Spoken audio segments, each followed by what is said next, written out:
Listen, I've counseled hundreds, probably thousands of guys that tried very, very hard to rescue women with daddy issues, and it's never worth your time.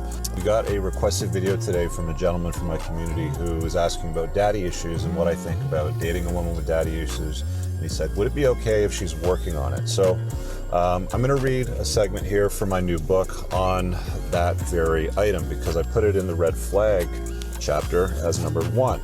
So let me just quickly read through this. What I'm going to do is I'm just going to give you some insight, some background. I'm going to share a personal experience that I had with daddy issues, and then I'm going to tell you what I think of this guy's question, whether or not I think it's a good idea or not.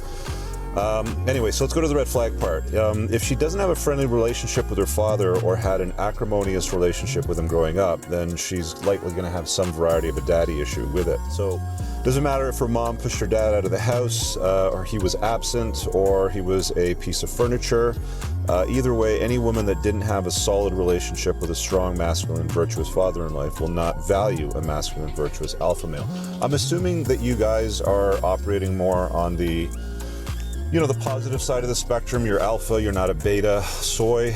I know that there's some guys that kind of lean into both areas. You might be working one area, but I mean, you will make exceptions. You will accept low-hanging fruit and deal with things like daddy issues if you don't have strong frame in the relationship. Anyway, let me carry on. If she didn't value her father, then what makes you think she'll value you? Listen, I've counseled hundreds, probably thousands of guys that tried very, very hard to rescue women with daddy issues, and it's never worth your time. Another important area of concern is women with daddy issues are often tied into borderline personality disorder, BPD. It's women with BPD that frequently originate from fatherless homes because it's really what ties into a fear of abandonment is the origin of it. The fear continues as they become adults, where they will presume that they will once again be abandoned. They then act out in such a way that will make abandonment certain. I'm going to say that again.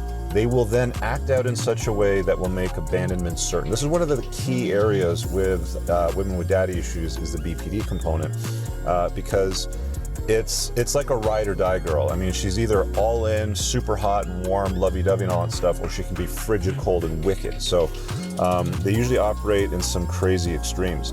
BPD women are so dangerous because they operate in extremes. All right, we covered that. They can be freaks in the sheets and then a classy lady in the street.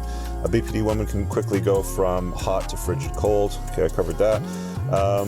They hook a guy by it's almost like an act. It's not even an act, but it comes off as caring, loving, nurturing in such a way that you're like, wow, a woman that finally gets me. I've never had this before. That's one of the key indicators that you might be dealing with some level of crazy. So one of the things that you want to ask her is, tell me about your parents growing up early on in the dating, because it helps you to identify women that might have a difficult relationship with their parents, more specifically their father.